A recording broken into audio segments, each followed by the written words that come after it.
तुम्हें ख्याल ए ज़ात है शऊर ए ज़ात ही नहीं, तुम्हें ख्याल ए ज़ात है शऊर ए ज़ात ही नहीं, खता माफ ये तुम्हारे बस की बात ही नहीं। सलाम, नमस्ते, सत श्री अकाल। मैं हूं आपके साथ हर्षिता मिश्रा और आप देख रहे हैं टाइम्स मेल। एनसीबी अधिकारी समीर वानखेड़े की जाति और धर्म पर लगातार सवाल उठते जा रहे हैं, लेकिन क्या समीर की जाति और धर्म को इतना तूल दिया जाता है?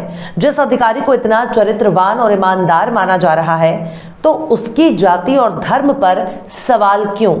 बीजेपी के नेता जहां समीर वानखेड़े को बहुत ईमानदार अधिकारी मान रहे हैं, तो वहीं महाराष्ट्र सरकार के मंत्री नवाब मलिक उनके जन्म से मुसलमान होने का दावा कर रहे हैं। आखिर एक सच्चे इंसान को क्या उसके ईमानदारी की सजा दी जा रही है? ये सवाल इस वक्त सोशल मीडिया का नजीर बना हुआ है। लेकिन जाति से जुड़ा है समीर वानखेड़े की नौकरी, क्योंकि समीर का यूपीएससी में दलित कोटे से चयन हुआ है। अब आप इस बात से तो बिल्कुल भी इनकार नहीं कर सकते हैं कि नौकरी का दलित होने से क्या मतलब है। अगर समीर ने दलित कोटे से आरक्षण लेकर नौकरी पाई है, तो उनकी जाति पर उठने वाला सवाल राजनैतिक नहीं माना जा सकता। वहीं दूसरी तरफ समीर वानखेड़े ने उनको लगातार निशाना बनाए जाने पर अनुसूचित जाति आयोग में इसकी शिकायत दर्ज कराई है। लेकिन अब महाराष्ट्र के सामाजिक न्याय मंत्री धनंजय मुंडे ने कहा कि समीर वानखेड़े के जाति प्रमाण पत्र की वैधता पर अगर कोई ऐतराज करता है तो उसकी विभाग जांच कर सकता है। यानी कुल मिलाकर समीर की जाति प्रमाण पत्र की जांच भी होने जा रही है। ऐसे में अगर समीर का दलित होना साबित नहीं हुआ तो समीर अपनी नौकरी से हाथ धो बैठेंगे और फर्जीवाड़े में जेल भी जाना पड़ सकता है। आखिर समीर वानखेड़े की नौकरी पर कैसे मंडरा रहे हैं काले बादल, बताएंगे आपको और भी बहुत कुछ। लेकिन आप अगर हमारे चैनल पर नए हैं और पहली बार हमारी वीडियो को देख रहे हैं, तो आप हमारे चैनल टाइम्स मेल को सब्सक्राइब कर लें, वीडियो को लाइक कर दें और बेल आइकन का नोटिफिकेशन बटन भी आप प्रेस कर दें, ताकि बिना देरी हमारी हर खबर आपको मिलती रहे। लौटते हैं आप खबर की तरफ। मुंबई के क्रूज जहाज पर मिले ड्रग्स के मामले में जहां एक तरफ आर्यन खान को जमानत पर बाहर आ गए हैं, तो वहीं दूसरी तरफ समीर वानखेड़े की परेशानी दिनों दिन बढ़ती जा रही है। समीर के खिलाफ महाराष्ट्र के मंत्री नवाब मलिक लगातार हमलावर हैं और बार बार उनकी जाति पर सवाल उठा रहे हैं। लेकिन जाति पर सवाल उठने के बाद समीर ने अनुसूचित जाति आयोग में इसकी शिकायत भी दर्ज करवाई है। वहीं समीर की शिकायत पर अनुसूचित जाति आयोग में महाराष्ट्र के चीफ सेक्रेटरी डीजीपी और मुंबई कमिश्नर को नोटिस जारी किया है और 7 दिनों में रिपोर्ट पेश करने के लिए कहा है। वहीं दूसरी तरफ इन ड्रग्स क्रूज मामले में जांच शुरू होने पर समीर ने बॉम्बे हाई कोर्ट का भी रुख किया था, जहां से उन्हें राहत मिल गई। वानखेड़े को गिरफ्तार करने से 3 दिन पहले नोटिस देना होगा। वहीं गुरुवार को हाई कोर्ट में सुनवाई के दौरान महाराष्ट्र सरकार के वकील ने कोर्ट को बताया था कि उनके पास समीर वानखेड़े के खिलाफ 4 अलग अलग याचिकाएं हैं। वानखेड़े के खिलाफ एसीपी लेवल अधिकारी जांच कर रहे हैं। ये जांच अभी हाल ही में शुरू हुई है। हमने वानखेड़े के खिलाफ कोई भी एफआईआर दर्ज नहीं की है। ऐसे में ये एप्लीकेशन अभी शुरुआती स्टेज पर ही है। अब हम आपको बताने जा रहे हैं कि आखिर कैसे समीर की जाति पर उठ रहे सवाल के बाद महाराष्ट्र सरकार उनकी जाति की जांच करा सकती है। लेकिन उससे पहले आपका ये जानना जरूरी है अरुण हलथर ने समीर की जाति के बारे में क्या कहा है। समीर वानखेड़े और हलथर के बीच तकरीबन 1 घंटे बातचीत हुई। समीर ने अपनी जाति प्रमाण पत्र समेत कई कागजात अरुण हलथर के सामने पेश किए। इसके बाद हलथर ने मीडिया से बात करते हुए यह स्पष्ट किया कि समीर वानखेड़े ने कभी अपना धर्म नहीं बदला। हलथर ने यह भी कहा कि जब मैंने उनसे पूछा कि आप शेड्यूल कास्ट के हैं क्या, उन्होंने हाँ में इसका जवाब दिया और मेरे सामने कुछ प्रमाण भी रखे। उनसे बातचीत करने और उनके पास जो कागजात मिले उन्हें देखकर मुझे यही समझ आया कि वे महार जाति के हैं। उन्होंने अपना फैमिली मैटर भी मुझे बताया। उनकी शादी स्पेशल मैरिज एक्ट के मुताबिक हुई। उससे संबंधित रिकॉर्ड की मैंने जांच की। उन्होंने धर्मांतरण नहीं किया, ऐसा उन्होंने स्पष्ट किया। हलथर ने यह भी कहा कि समीर वानखेड़े शिक्षित हैं, वे कानून जानते हैं, उनके पास उनकी जाति से जुड़े प्रमाण पत्र उपलब्ध हैं। इसके बावजूद उनकी जाति को लेकर अगर हमारे पास कोई शिकायत आएगी तो उसकी जांच जरूर करवाई जाएगी। वहीं अरुण हलथर का मीडिया में बयान आने के बाद नवाब मलिक ने उन पर जोरदार हमला बोल दिया। नवाब मलिक ने कहा कि अरुण हलथर बीजेपी के आदमी हैं, इसलिए वे ऐसा कह रहे हैं। मुंबई शहर के जिला अधिकारी कार्यालय से समीर वानखेड़े का कास्ट कास्ट सर्टिफिकेट बनाया गया है। जब इसकी जांच होगी तो सच्चाई सामने आ जाएगी। अब सुनिए कि जाति के सवाल पर समीर वानखेड़े की मुसीबत कैसे बढ़ सकती है। दरअसल महाराष्ट्र के सामाजिक न्याय मंत्री धनंजय मुंडे ने कहा कि अगर कोई एनसीबी अधिकारी समीर वानखेड़े की जाति प्रमाण पत्र की वैधता पर आपत्ति दर्ज करेगा तो उनका विभाग उसकी जांच कर सकता है।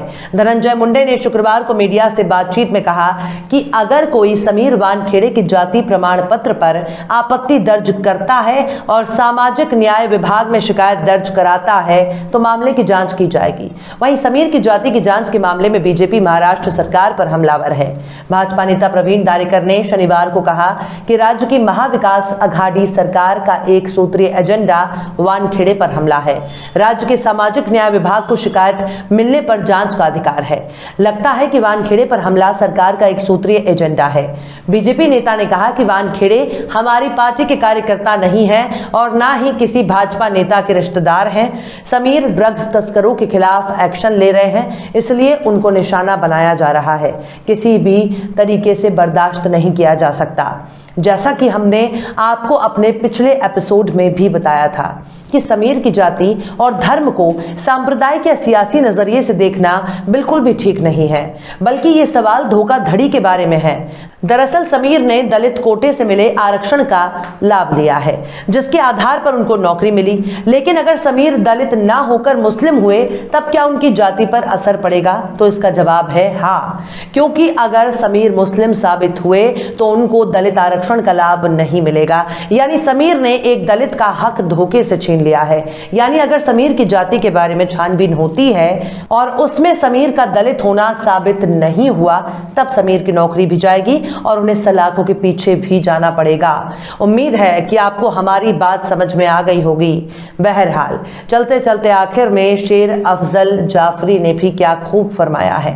उसको अपनी जात खुदा की जात लगी है, उसको अपनी जात खुदा की जात लगी है, मेरे दिल को पागल की ये बात लगी है। फिलहाल इस वीडियो में बस इतना ही। ये वीडियो आपको कैसा लगा कमेंट बॉक्स में आप जरूर बताइए। वीडियो पसंद आए तो लाइक करें। हमारे वीडियो लिंक को फेसबुक, ट्विटर, व्हाट्सएप पर अपने रिश्तेदार, यार, दोस्तों को भी शेयर करें। और बेबाक, निष्पक्ष, स्वतंत्र पत्रकारिता को सपोर्ट करने के लिए आप हमारे यूट्यूब चैनल टाइम्स मेल को जरूर सब्सक्राइब करें। और हाँ, बेल आइकन की घंटी वाली बटन आप जरूर दबा दें ताकि आपको हमारे आने वाले नए वीडियो की नोटिफिकेशन फौरन ही मिल जाए। फिर मिलते हैं किसी और वीडियो में एक नई खबर के साथ। हर्षिता मिश्रा को दीजिए इजाजत। जय हिंद। फसाद, कत्ल, तासुब, फरेब, मक्कारी। फसाद, कत्ल, तासुब, फरेब, मक्कारी, सफेद पोशों की बातें हैं, क्या बताऊं मैं। सलाम, नमस्ते, सत श्री अकाल। मैं हूं आपके साथ हर्षिता मिश्रा और आप देख रहे हैं Times Mail. Mumbai cruise drugs case में बॉलीवुड के मशहूर अदाकार शाहरुख खान के नूर नजर आर्यन खान को जमानत मिल गई, तो वहीं दूसरी तरफ एनसीबी के जोनल डायरेक्टर समीर वानखेड़े की मुश्किलें कम होने के बजाय बढ़ती ही जा रही हैं। वसूली जैसे इल्जामात से समीर की ईमानदारी पर सवाल उठ रहे हैं। वहीं एनसीबी के गवाहों के लगाए गए आरोप से भी समीर वानखेड़े की नौकरी और उनकी काबिलियत पर सवाल उठने लगा है। यूं समझिए कि 25 दिनों में समीर के 25 कर्म हो गए हैं। इस केस से जुड़े अलग अलग लोगों के किरदार भी बदलते जा रहे हैं। पहली शादी, फिर दूसरी शादी, धर्म, मजहब और जाति के मसले भले ही समीर वानखेड़े का निजी मामला हो, लेकिन नौकरी के लिए लिहाज से नजरअंदाज नहीं किया जा सकता है। आरएसएस और उससे जुड़े संगठन पहले ही शादी के मामले में मुसलमानों को निशाने पर रखते हैं, लेकिन समीर वानखेड़े के मामले में फिलहाल संघ नागपुर हेडक्वार्टर में खामोशी छाई हुई है। एक तरफ समीर वानखेड़े की बेगम ने अपनी मियां को बचाने के चक्कर में उल्टा ही फंसा दिया है, वहीं दूसरी तरफ समीर का निकाह पढ़ाने वाले काजी साहब ने भी समीर की पहचान पर सवाल खड़ा कर दिया है। लेकिन अब समीर वानखेड़े की पहली बीवी के वालिद भी सामने आ चुके हैं। यानी समीर की जाति और मजहब के मामले में समीर के पहले वाले ससुर ने कई खुलासे कर दिए हैं, जिसके बाद अब उनसे जुड़ा कोई भी सवाल समीर का निजी मामला नहीं रह जाता है। सबसे ताज्जुब की बात यह है कि राष्ट्रवाद का राग अलापने वाले समीर वानखेड़े की नौकरी भी अब खतरे में नजर आ रही है। आखिर कैसे राष्ट्रवाद के नायब नगीने के तौर पर फेमस हो चुके समीर वानखेड़े की नौकरी को पलीता लग सकता है और साबिक ससुर ने खोले हैं कौन कौन से बड़े राज, बताएंगे आपको और भी बहुत कुछ। लेकिन आप अगर हमारे चैनल पर नए हैं और पहली बार हमारी वीडियो को देख रहे हैं तो आप हमारे चैनल टाइम्स मेल को सब्सक्राइब कर लें, वीडियो को लाइक कर दें और बेल आइकन का नोटिफिकेशन बटन भी प्रेस कर दें ताकि बिना देरी हमारी हर खबर आपको मिलती रहे। लौटते हैं आप खबर की तरफ। मुंबई क्रूज ड्रग्स केस में शाहरुख के बेटे आर्यन को बेल मिल गई है, तो वहीं दूसरी तरफ एनसीबी के जोनल डायरेक्टर समीर वानखेड़े की मुश्किलें बढ़ती ही जा रही हैं। आर्यन खान केस में कई बार एनसीबी के रवैये और कार्यशैली पर सवाल उठ चुके हैं, तो वहीं अब जांच की जांच अधिकारी तक पहुंच गई है। अब तक कई ऐसी पोशीदा बातें भी सामने आ रही हैं जिसने समीर के पूरे राष्ट्रवादी किरदार पर ही सवाल खड़ा कर दिया है। तो देख लिया आपने हमारे इस वीडियो को, हमें उम्मीद है कि आपने हमारे वीडियो को लाइक किया होगा और दूसरों को भी शेयर किया होगा। अगर अभी तक आपने हमारे चैनल टाइम्स मेल को सब्सक्राइब नहीं किया है तो जल्दी से सब्सक्राइब कर दें और बेल आइकन भी प्रेस कर दें।